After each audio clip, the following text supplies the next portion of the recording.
নমস্কাৰ সকলোকে। আজি গৈছিলোঁ মোৰ লগৰজনী দীপাঞ্জনী বায়েকৰ ঘৰলৈ। বাজনী বিয়া হৈছে লেলাইগুৰিত, তাত গৈছিলোঁ। মেলা পাতিছে মানে মেলা চাবলৈ গৈছিলোঁ। আমাৰ লগত নীলাক্ষীও গৈছে। মেলাখানি যোৱাৰ পিছত নীলাক্ষীয়ে ক'লে যে চুলিত মাৰিবলৈ বোলে এটা কেপেনা কিনিব। তাই বোলে এটা কেপেনা লৈ আহিছিলে, ক'ত থ'লে তাই মনত নাই। সেইটো কাৰণে তাই কৈছে মই প্ৰথমতে বোলে চুলিত মাৰা কেপেনা এটাহে কিনিম। তাকে দুইজনে বিচাৰি ফুৰিছোঁ। আৰু ইফালে গৰমত আইচক্ৰীম নাখালে হ'ব জানো, কিন্তু কি হ'ব, আইচক্ৰীমটো খুলি প্ৰিয়ংকা অবাক, কৈছে গলিয়ে গ'ল দেখোন বোলে, কেনেকৈ খাওঁ।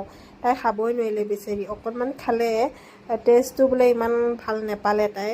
সেইটো কাৰণে অলপ খাই বাকীখিনি কি কৰিব আৰু, তাই ওচৰতে কুকুৰ এটা ঘূৰি ফুৰিছিলে, তাকে দিলে আৰু বেচেৰি, এনে বোলে কিয় পেলাই দিওঁ বোলে, সিয়ে খাওক বুলি কৈ লয়।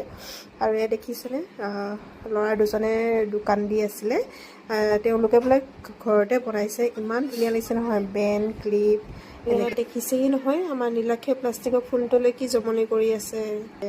আৰু ইফালে আকৌ প্ৰিয়ংকাই মিঠা আলু ল'লে, ৰঙা আৰু বগা দুইটা বোলে তাই মিক্স কৰি ল'ব। আৰু ইফালে নীলাক্ষীয়ে ক'লে আকৌ মই লোৱাৰ আগত বোলে খাই চাম মিঠা আছেনে নাই, তাৰপিছতহে বোলে ল'ম। সেইটো কাৰণে তাই এবাৰ টেষ্ট কৰি চাইছে। আৰু যিহেতু এইটো গোঁসাই ওলোৱা মেলা হয়, আমি আহোঁতে গোঁসাই মানে মেলাখালিৰ পৰা ঘূৰাই লৈ আহিছে, আহি মানে গাঁৱৰ প্ৰত্যেক ঘৰৰ পদূলিয়েদি যায়। আমিও লগ পালোঁ, তাকে অলপ ৰখি চালোঁ।